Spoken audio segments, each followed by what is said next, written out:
Welcome to episode 14 of The Accursed. This is a story you are going to want to listen to from the beginning. If you're just jumping in now, I suggest going back to episode 1 and starting there. This podcast shares some scares and frights. It may also delve into adult themes.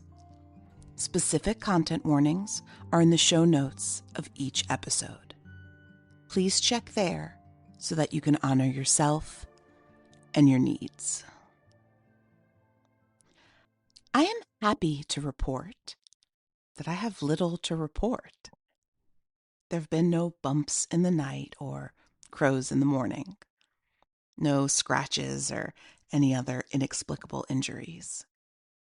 I still have not ventured into the ensuite bathroom after dark, which I recognize is ridiculous since the scratch happened in the light of day, but that's where we are. Before we get to the stories this week, I want to finish telling you about our likeliest suspects, the folks who live in my neighborhood and fit the description of who might be leaving these letters. Last week, I talked about Liz and Mandy, and this week it's Sherry and Heather. Sherry is in her early 60s. She is one of those people that will tell you their entire life story, right as you're getting out of the car carrying an armload of groceries. She is very sweet and, I suspect, pretty lonely. She moved to town about 2 years ago to be closer to her family after her wife died.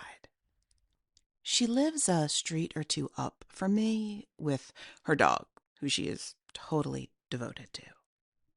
They're out walking all of the time, which is usually when I see her. Sherry can be a little annoying, but I'll say this, she is incredibly thoughtful. She remembers everyone's names and the things that they tell her. She has thanked me several times for putting up the library and often keeps it stocked with books and cool trinkets. I don't know if she could be the one who's writing the stories. Maybe it's a manifestation of her grief. Maybe the journals were her wife's. She could have married someone 20-odd years older than her. Maybe sharing the stories is part of her letting go. I do have a hard time imagining her wanting to scare anyone. I feel like she would be mortified to know that I was afraid of something she had done. But it's not like I know who she is behind closed doors.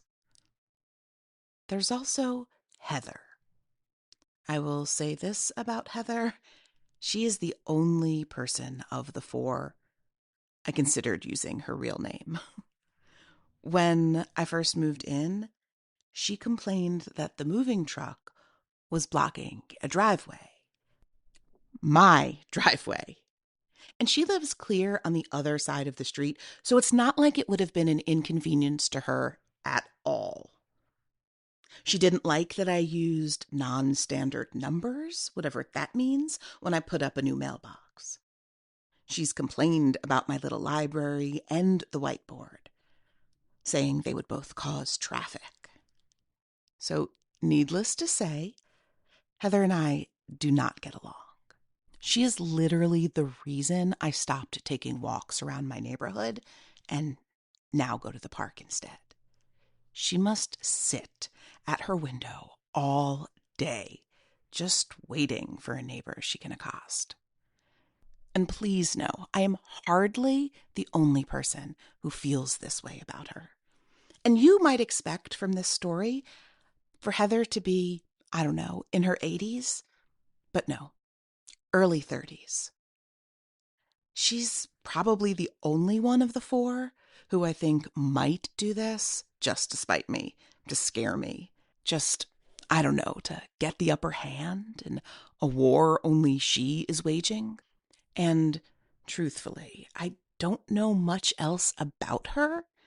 I don't know if she writes or has family or really anything. Okay, so those are the neighbors. And I know it could be someone else, someone I don't know, or someone not living right by me.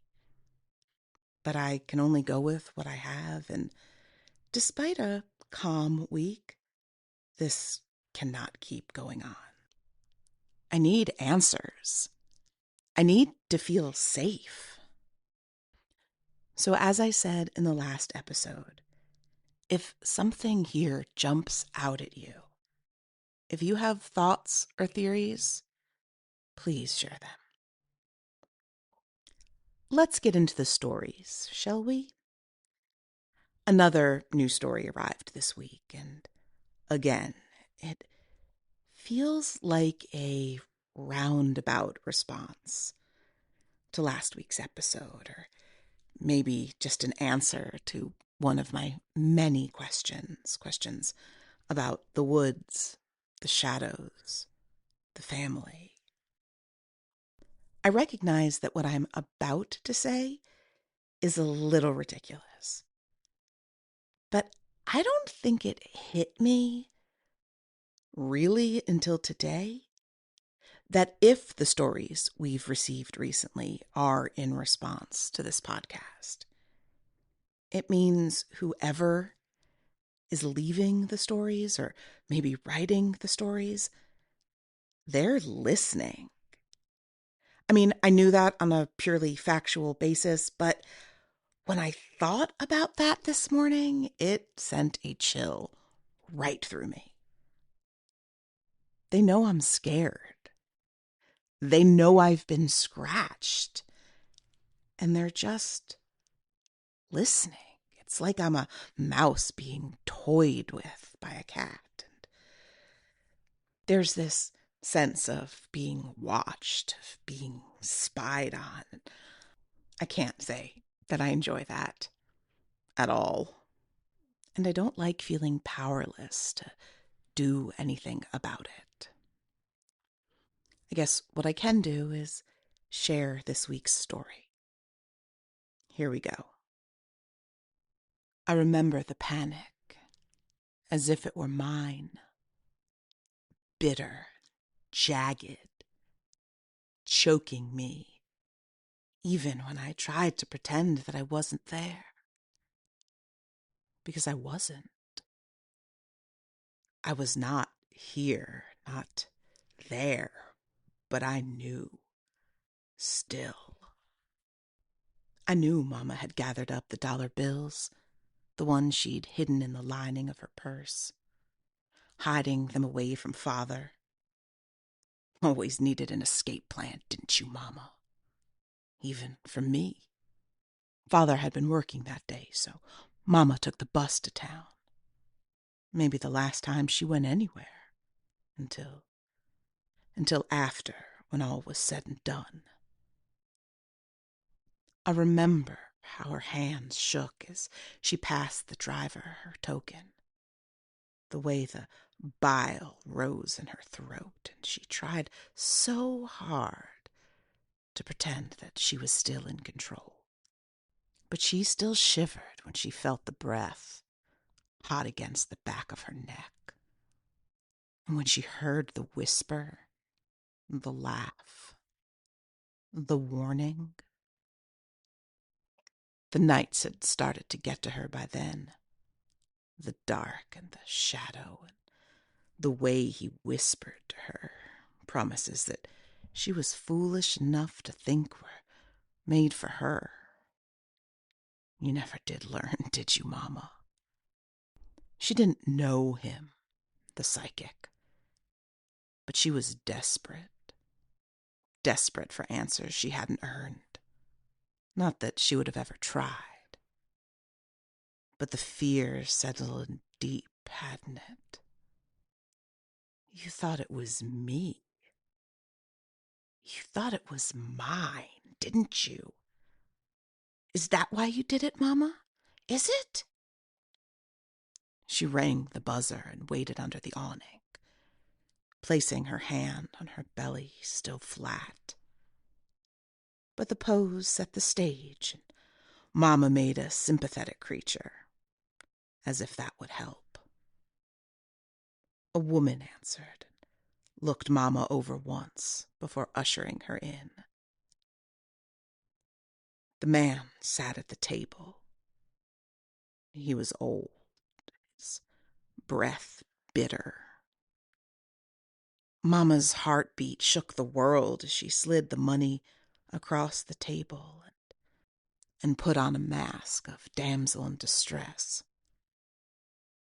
The way that man watched her, staying silent for quite an age, it did nothing to make Mama settle, to make her fingers stop tapping against the table. "What did you do?" the man said, his voice low. Mama made her eyes big and leaned in, saying she had no idea what he could be talking about. Oh, the lies dripped from her like honey.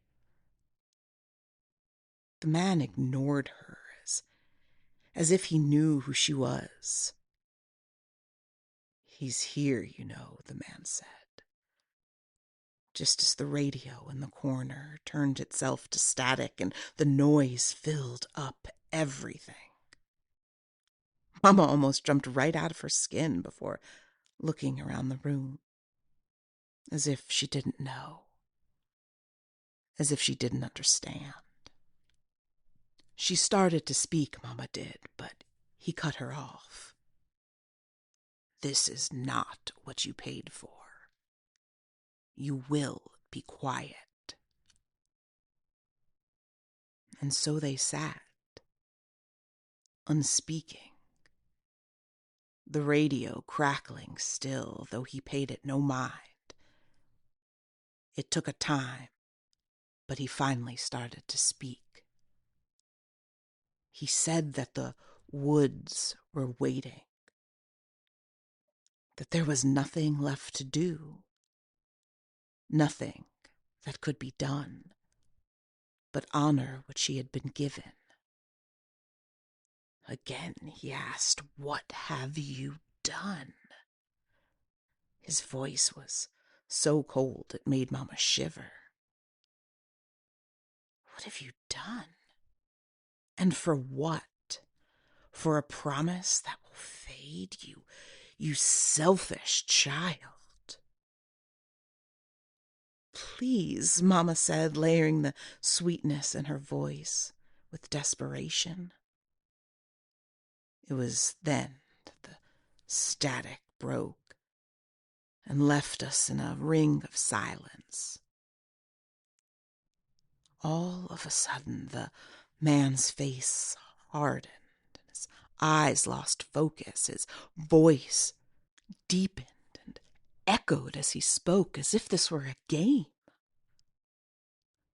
"This is mine," he said. "What is done is bound. You cannot fight a war you have already lost. You will get what is yours." The lights flickered, a trick of his practice, I am sure. And the man, his face changed, softened, returning to how it had been, as if nothing had happened at all. His eyes found Mama, and a smile crept across his face. "Congratulations," he said, eyes glancing down to Mama's belly. His hand moved to her leg. "What you have done to you, you have done to all. But don't you worry. She'll be a beauty, even more so than her mother." Mama didn't want to hear any more, couldn't hear any more. So she did what she does, and left, the radio turning itself back to static as she did. If aspects of this story seem familiar, it's because they are. The story in episode 5, the one where Hazel's mother poisons her father. Hazel tells that story as if she was there, even though it is clearly from before she was born. She seems to be doing the same thing in this story. But in that other story, in episode 5, Hazel mentions her mother going to see a psychic, someone Hazel refers to as a charlatan. I believe that the story we just heard is the story of that visit. I don't know how to take this story. I mean, is it a story she'd heard so many times before that it just felt like she was there? But I also can't imagine Rosalie choosing to tell Hazel these stories over and over. I don't know, perhaps given Hazel's talents, maybe somehow she does have this information. Maybe she does hold these memories. What intrigues me most about this one is that we get a somewhat different glimpse into the shadow, to the one that whispered to Rosalie, to Hazel, the one that lives behind Mr. Ritchie's eyes. Oh, the questions I have, they are plentiful. Is it the shadow that speaks through the psychic? Whose words are they, and what do they mean? Did Rosalie make some sort of agreement with the shadow? Is this curse, if that's what this is at all? Is it Rosalie's doing? I mean, no, right? Because there's Gran. She clearly had her own experiences. The lore of the wood seems to go back further than Rosalie. And yet it seems like there is some additional connection between Rosalie, the shadow, the woods maybe, a promise or a beholdency even. Everything the psychic says, or maybe it's the shadow who says it. It all sounds so ominous. And given what we know about Hazel's life, it's not inaccurate. These are warnings. And it does feel like Rosalie wants to escape, and as Hazel said, she always has an escape plan. I don't blame her for wanting to. But I do wonder her role in all of this. What is she bound to? The woods? The shadow? Maybe it's the other way around, and the shadow is bound to Rosalie. And how does poisoning her husband aid in her escape? In the other story in episode 5, it seems like Rosalie falls under the spell of the shadow. But maybe it's more than that. And we just don't have the full picture yet. This story is definitely one of the stranger ones. And that's saying a lot, considering. For the second story, I thought I'd stay in the realm of the extra strange and share one of my favorites. I'd been waiting for the right time to share this one. Waiting until there was enough context, enough of the family lore shared for it to make sense to read here. This one feels like a dream, fever dream, perhaps. The woods were alive with something that should have stayed dead. I know it to be true. There was the night, the first one, when I sat at the edge and watched as the world turned from earth to fire, from dark to shadow. I watched as the vines became chains that gripped me by my ribs and dragged me without my breath even into the night. I screamed because it was all there was left for me to do. But the sound was swallowed by the dull hum that had long wormed its way into my head, never again giving me the quiet I wished for. I couldn't tell you which way I was carried, up or down, back or forth. Not that it mattered, the inky dark enveloped me nevertheless. A hand I knew could not exist moved softly along my neck. A sharp nail traced the line of my jaw, reminding me who I was, whose I was. Not by choice, by blood alone. His voice was a whisper. He claimed he was the night, the shadow, the wind. He offered me freedom for a price, but I kept my eyes shut, refusing to give him what he wanted, the chance to be seen against everything. But I could feel the tether, the tie through our bones to the dirt, and the vertigo of the shimmer. I knew the promises that had been whispered into our skin, the ones torn and broken, the ones kept too tightly around our throat, around our vision. But with his breath wet and ragged, with his howl sharp and wide, I lost what I had been given. And I woke in my bed, bruises looming along my ribs, where the vines had grabbed me the night before. I actually referenced this story in an earlier episode. The first line, "The woods were alive with something that should have stayed dead."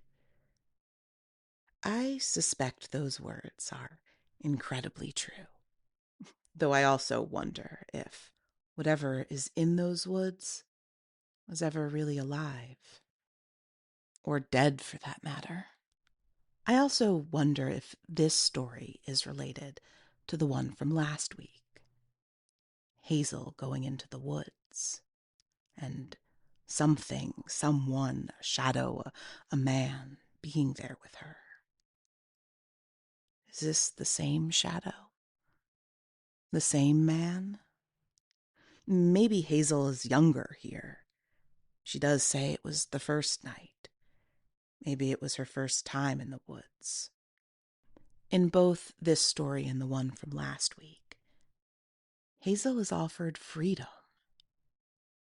From what exactly?